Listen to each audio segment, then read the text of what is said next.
Oi, eu sou o Leandro e esta é uma apresentação de um trabalho de pesquisa em grupo para a disciplina de Teoria e Metodologia da Ginástica no curso de graduação em Educação Física, bacharelado do Centro de Desportos da Universidade Federal de Santa Catarina. Essa matéria ela é ministrada pela professora Patrícia Luiza Bremer Boaventura. O nosso tema de pesquisa é o método ginástico sueco. Vai ser abordado o histórico, características e influência desse método no Brasil. O grupo ele é formado pelos integrantes, alunos Bruno Martins Vitório, Carlos Augusto de Souza, eu, Leandro Mota Felício Ferreira e o Leon Bogo Silva. O roteiro da da apresentação vai ser introdução, origens do método sueco, né? Vamos abordar algumas características e informações do criador do método, as características e os objetivos do método, né? O método sueco no Brasil, as influências na ginástica contemporânea e as considerações finais. Seguindo para a introdução, a ginástica sueca ela surgiu por volta do século XIX, no início dele, e ela nasce com uma meta de combater e eliminar as deficiências e vícios da população em geral, principalmente dependências químicas, né, causada pelo consumo de álcool, cigarro. E esse método ele iniciou tentando regenerar a sociedade, restabelecendo a dignidade social, né, que naquela época o país passava por um período bem conturbado de pós-guerra, né, e também era no início ali do processo de industrialização daquele país, né. O método não possuía um caráter acentuado assim diretamente militar, ele era mais pedagógico e social, né, que queria desenvolver humanos mais saudáveis, mais resistentes, vigorosos para várias atividades, principalmente para a área de trabalho, né, trabalho civil, e também, né, como era um período de guerra, também para formar soldados também, mas não era esse o principal objetivo, né? Ele foi idealizado e constituído pelo Ling, e ele defendia que o método dele promovia a saúde, né, principalmente porque utilizava os fundamentos respiratórios, né, também tinha uns efeitos corretivos de postura, né, médicos, e para ele destinava para qualquer tipo de pessoa, não tinha restrição nenhuma, qualquer idade, sexo, né, condições materiais, sociais, e ele dividiu essa ginástica em 4 partes, que depois vai ser mais detalhada nos tópicos a seguir, né, que foi a ginástica pedagógica ou educativa, a ginástica militar, a ginástica médica e ortopédica e a ginástica estética, esses 4. Né? E levando em consideração os princípios estabelecidos dentro das ciências biológicas, o Link ele criou uns exercícios livres, sem aparelhos, né, de execução fácil e também com objetivos estéticos, além da questão de saúde. Né? Alguns tipos de saltos, cambalhotas, jogos ginásticos, patinação, esgrima, tudo isso era englobado na ginástica dele. Também, quando eles utilizavam músicas para a prática das atividades, né? E esse movimento ele não ficou só na Suécia, ele se estendeu, né, com bastante força pelo mundo todo, né, principalmente os países nórdicos ali da região da Europa, né, Dinamarca, Noruega e Finlândia. A seguir agora o Leon vai partir para o tema de origens, né, do método sueco.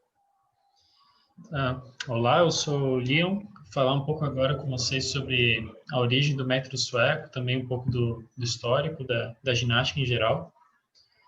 E para começar, a gente pode mencionar o artigo, o trabalho de Langland e Langrid, que eles dão uma boa ideia geral de como surgiu a ginástica junto com a humanidade. Então, eles dizem que a ginástica foi uma coisa que sempre esteve presente, sabe? Então, desde a pré-história, a gente tem os homens que eles precisavam caçar, fugir, atacar, escalar, seja o que for para sobrevivência. Eles precisavam fazer essas coisas e já era algo relacionado com a ginástica, sabe? Então, adiante na história da humanidade, a gente tem na Grécia, que a Grécia ela era organizada com as cidades-estados, né, as polis, e eles estavam num ambiente que sempre tinha atenção de guerra, qualquer momento podia dar um conflito. Então, a ginástica para eles era utilizada com preparação física, preparação para a guerra, e também tinha as Olimpíadas. As Olimpíadas elas tinham um aspecto religioso, então uma ginástica relacionada com religião, porque eles faziam esses jogos para tentar se aproximar aos deuses do Olimpo, Zeus especificamente. Dando sequência, a gente tem em Roma uma caracterização parecida com a de Grécia, visto que eles estavam querendo também se preparar para a guerra, mas em Roma eles têm também um aspecto do entretenimento, porque com os gladiadores e nos circos que eles faziam, não circo, mas nos ginásios, né? Eles tinham a ideia do pão e circo, em que o governo, o Estado, ele daria pão e circo. O circo seria entretenimento, com os gladiadores, com as lutas, que é... Então, a ginástica tem esse viés do entretenimento. Na Idade Média, então, a gente tem o que a gente chama do período negro da ginástica, que foi um período que houve a rejeição daqueles ideais gregos, então não tinha mais a idolatração da beleza, do corpo perfeito, então ficou mais ligado ao campo militar. E a gente tinha, então, as cruzadas da igreja, que houve muitos conflitos e guerra. Então, com a ginástica, eles trabalhavam equitação, esgrima, lançamentos, corrida e a própria preparação do corpo, né? Depois desse período negro que a gente chama, a gente chega na Idade Moderna. Então, a partir do século XIX, no começo do século XIX, surge uma nova estruturação da ginástica e isso surge a partir das escolas clássicas, que são as escolas europeias. A gente tem a escola inglesa, francesa, alemã e a sueca, que a gente vai falar aqui. E antes de falar da Suécia, direto assim do método deles, a gente tem que entender que eles estavam num período conturbado, assim como o Leandro falou agora há pouco.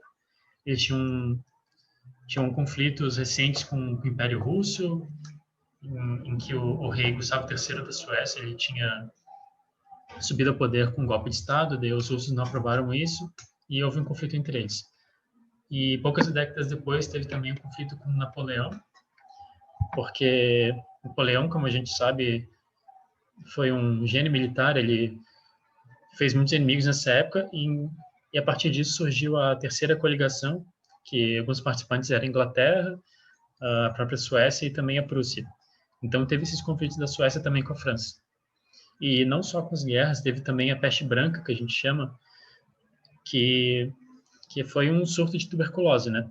Tuberculose, ela, nessa época, muito letal, ela atacava os pulmões, muito contagiosa também, e muitas pessoas morreram. Então a Suécia estava nessa situação com a população atingida por guerra, por doença, e o método sueco ele surgiu pelo criador que o Carlos vai falar em seguida, com a ideia de regenerar a raça, que é uma frase que eles gostam de usar para definir o objetivo do método sueco. Então, o Carlos vai falar agora sobre esse criador. Então, eu vou falar aqui sobre o criador do método. O criador e poeta Pierre Henrik Lin nasceu em 1776 e morreu em 1839. Ele era natural mesmo da Suécia e viveu na cidade de Sondre-la-Jonge. E foi ele o criador desse método. Quando eu digo criador, eu quero dizer ele que sistematizou esse método. Focando um pouco mais na vida de Lin, ele estudou letras e literatura. Ele realizou até saídas, viagens para outro país para estudar essa área, como a Dinamarca. Só que quando ele estava fora do país de origem dele, ele sempre acreditou que a ginástica tinha um potencial maior do que a saúde física. Ele acreditava que a ginástica tinha um viés também espiritual. Então, quando ele voltou para sua cidade natal, ele sugeriu a criação do sistema sueco de ginástica. Um método que, segundo ele, desenvolveria não apenas só o corpo físico, mas também o espírito humano. Logo, né, apesar dele defender o espírito, ele acreditava que a ginástica deveria ter um sistema tipo de medicina e científica, né, médica e científica, defendendo que o estudo do corpo humano que ditaria os movimentos corretos a serem realizados por suas ações. Então, como o Leon tinha dito antes, a Suécia estava passando por uma dificuldade tremenda, né, com doenças, vícios e a guerra em si. Então, a ginástica sueca veio para curar isso, tipo, resolver esses problemas, porque ele acreditava nessa ideia que a ginástica poderia solucionar isso para trazer, tipo, cidadãos melhores e também potências militares melhores.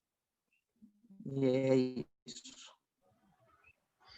Tá, para a gente ter uma ideia, então, de como funcionava essas lições do método de Ling, também como algumas características.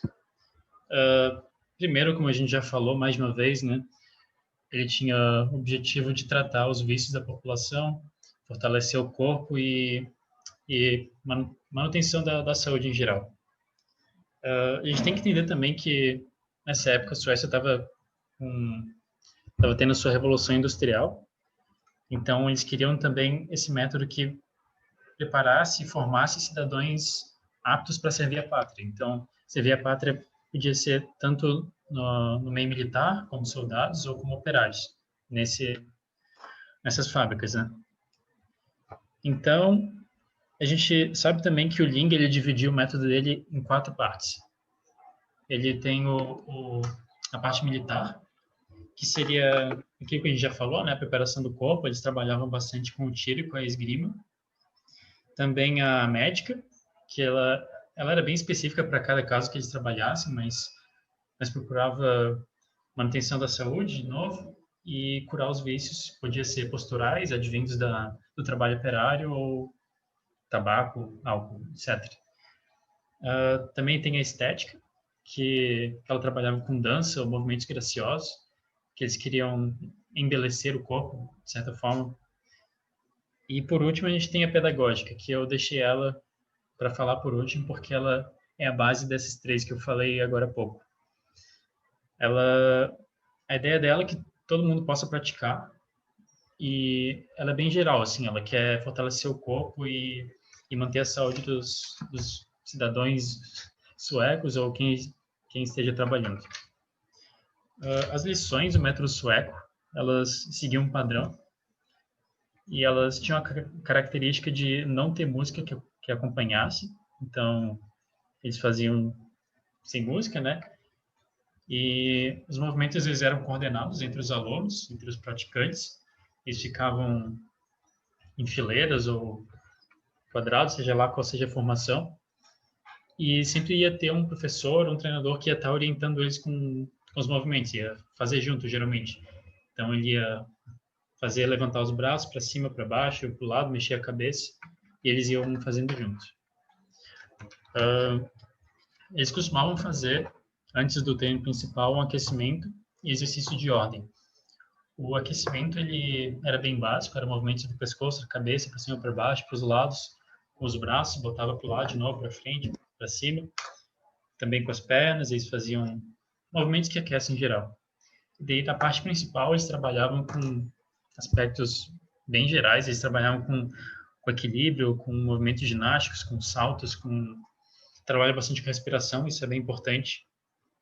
E também, obviamente, o fortalecimento. Então, eles faziam movimentos que fortalecessem o braço, o tronco, as pernas, e era assim que ocorria geralmente as lições.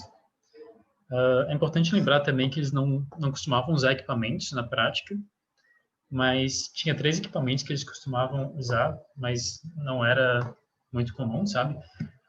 Um deles era o cavalo de pau, que a gente vê até hoje na ginástica. Também a barra móvel, que eles usavam para usar como apoio, trabalhar equilíbrio, qualquer que seja o objetivo. E também aquelas barras horizontais, desculpa, que o nome é espaldares. Desculpa, esqueci o nome. E também queria dizer que nos treinos femininos, eles faziam as mesmas coisas que masculinos, só com algumas restrições. Então, as mulheres, elas evitavam fazer exercícios que tivessem movimentos acentuados para trás ou que pudessem lesionar a bacia. Então, eram só algumas restrições que eles adaptavam para poder fazer a prática com as mulheres.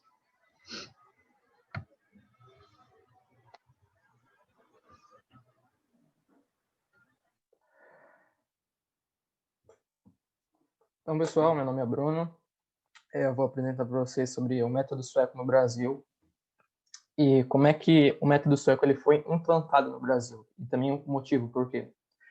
Então, pessoal, o Brasil por muito tempo ele adotou os métodos clássicos de ginástica europeus, que eram a escola francesa, a escola alemã e a escola sueca inglesa.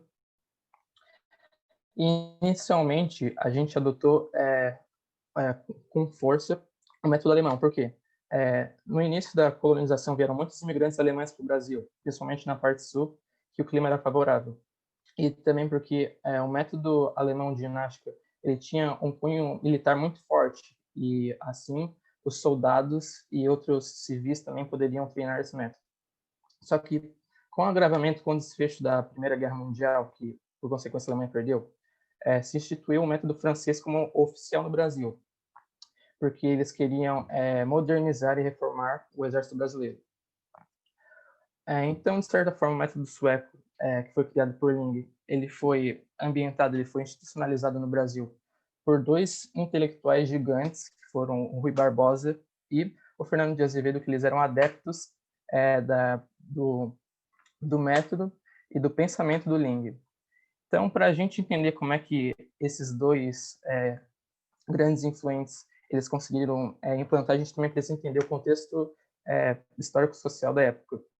O Brasil ele vinha de vários conflitos, dentre eles a Guerra do Paraguai, que não tinha necessidade do Brasil se envolver nesse conflito, até porque o Paraguai era basicamente uma colônia e a Argentina e o Uruguai estavam com força contra eles. E aí o Brasil acabou se entrando nessa guerra e acabou trazendo bastante consequências graves, dentre eles o gasto exagerado de riquezas para fortalecer o exército.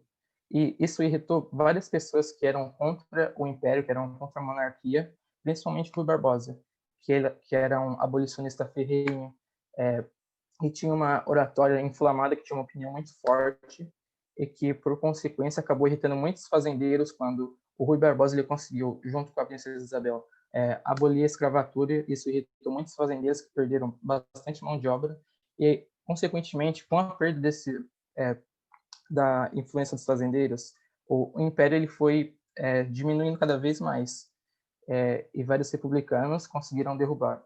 Então, com a instituição do Marechal Deodoro da Fonseca e outros militares no poder, Rui Barbosa ele ganhou total autonomia e nenhuma censura, porque ele era jornalista, para publicar vários artigos científicos e várias maneiras que ele se achava que ele tinha autonomia de publicar sobre, como por exemplo, o Brasil tem que fazer isso porque vai modernizar, porque é melhor, porque é antimonárquico e também porque tem um cunho pedagógico muito grande.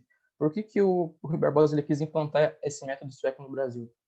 Porque o método sueco ele tinha uma relação muito forte com a medicina e deu muita credibilidade para ele conseguir implantar, porque era capaz de tratar vícios e ainda corrigir a postura corporal e outras demandas de caráter ortopédico. Fora isso, nós também temos Fernando de Azevedo, que foi um advogado, um escritor, e dentre esses, ele não era um leigo no assunto, ele era um especialista em educação física, que ele se formou, que ele passou em concurso público, foi estudar na Universidade Estadual de Minas Gerais, e ele tinha como base a democratização do ensino. Ele era basicamente como um rei subalterno dos pobres e mais fracos, ele acreditava que o corpo saudável é igual a um indivíduo produtivo. E como o método sueco de ginástica, como os meus colegas abordaram anteriormente, que tinha um caráter pedagógico muito grande, ele acreditava que isso ia potencializar melhor e impulsionar o Brasil junto com as grandes potências. Então, gente, vou falar agora sobre o método sueco como é visto na atualidade. Então, antes de falar sobre o método sueco atual, né, onde está, tem que entender como que era o método sueco antes, né? Antes de ser um derivado como é hoje. No método sueco tem as características dos movimentos axiais em torno de eixos, retilíneos conduzidos. Logo, é um método que priva muito a consciência corporal e a postura. Na atualidade, podemos comparar com a calistenia, que também é definida como um tipo de exercício funcional, né? Em que o praticante, tipo, ele vai usar o peso do próprio corpo, ele não vai usar necessariamente equipamentos caros e outras coisas. Ele vai simplesmente usar o seu peso e a postura corporal. Então, a ginástica sueca tinha um objetivo muito semelhante com a calistenia, que também foi criada para pessoas tipo de toda a variedade de social em si. Não precisa ter uma classe alta na sociedade para praticar. Então, outras características do método sueco hoje em dia, como foi discutido anteriormente, é o viés médico e higiênico. Na atualidade, a ginástica apresenta também uma especialização fisioterápica, né, como para ajeitar a coluna, curar doenças e lesões. Então, aproxima no método do Ling, né, que é um sentido médico.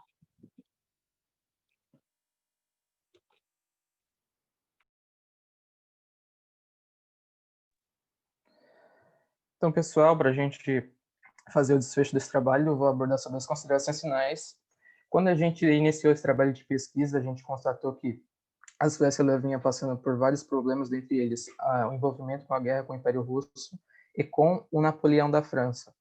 E aí o Ling, ele criou esse método para solucionar os problemas, como tratar vícios e ainda fortalecer a população. E por isso que eu e os meus colegas achamos que é de suma importância a gente estudar, porque é essencial a gente atingir a nossa melhor forma sempre. E o Ling, ele tratava disso. Então, diante disso, a pesquisa teve como objetivo geral abordar sobre o método sueco de ginástica, e aí a gente conseguiu consultar na literatura, que infelizmente não é tão aprofundada nesse assunto. Dentre eles, a gente encontrou Langley, o Ramos, Soares, e dentre outros autores. Ainda assim, outros objetivos específicos desse trabalho foi averiguar a respeito do criador do método, o país de origem, contextualizar o período da época, os objetivos do método e as influências no Brasil e no contexto atual. E dado esse exposto, a gente viu que, como eu já falei anteriormente, a literatura ela não é tão abordada, não tem uma descrição minuciosa a respeito desse assunto, e o que também surpreendeu a gente é que quem criou esse método não foi um profissional, um doutor em educação física, foi um poeta, foi um escritor literário, e isso também deixou a gente bastante indagação, bastante dúvida, mas com o respaldo de todos os autores, todos os especialistas da área de educação física, a gente achou considerável e essencial esse estudo. E em minuto da nossa apresentável dissertação, a gente deixa também que nós, futuros profissionais de educação física, abordaremos